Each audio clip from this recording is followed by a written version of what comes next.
Yesu ashimwe, Yesu ashimwe, amahoro y'Imana abe muri mwe.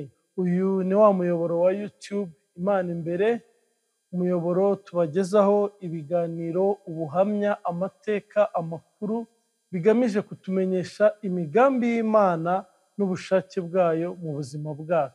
Muri aka kanya rero, kuri uyu muyoboro nk'uko nari maze kubabwira, tuzajya tubagezaho ibiganiro bigamije kwamamaza ubwami bw'Imana, tuba turi kumwe n'abantu batandukanye, tuganire ku nsanganyamatsiko zitandukanye, ariko zigamije kwibutsa abantu muri rusange umugambi n'ubushake bw'Imana mu buzima bwabo. Aha rero tuzajya tuba dufite nk'uko nari mbivuze haruguru ingingo runaka n'umutumirwa, tuyiganireho, tuyisesengure, turebere hamwe, tuyihuze n'ubushake bw'Imana mu buzima bwacu. Kandi nk'uko nabivuze haruguru, tuzajya tuganira ku buhamya, kuko ubuhamya ni urugingo rw'umukristo. Ubuhamya ni ubushake bw'Imana. Ijambo ry'Imana ridusobanurira mu byanditswe byera byinshi, mu bice byinshi n'imirongo myinshi, akamaro k'ubuhamya bw'umukristo mu rugendo.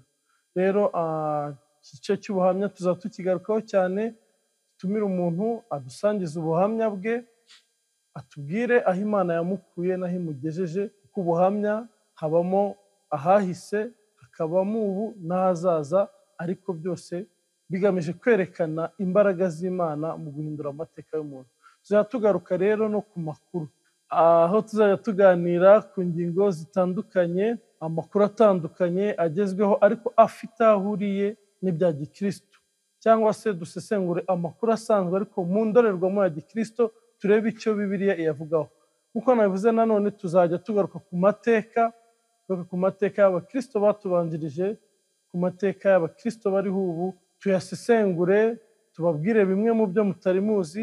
Ibi byose tubikore hagamijwe imigambi n'ubushake bw'Imana ku buzima bwacu, tubihishurirwa kugira ngo turusheho kugendera mu nzira Imana ishaka. Tuzajya twifashisha cyane rero iki gitabo Bibiliya, kuko ukuri kose kugaragara muri Bibiliya. Rero mukomeze mukurikire gahunda n'ibiganiro byacu, mukore subscribe, mukore like, mukore share, mubwire inshuti zanyu nazo zibwire inshuti zabo, mukurikire ibiganiro cyangwa gahunda zinyuzwa kuri uyu muyoboro wa YouTube Imana Imbere.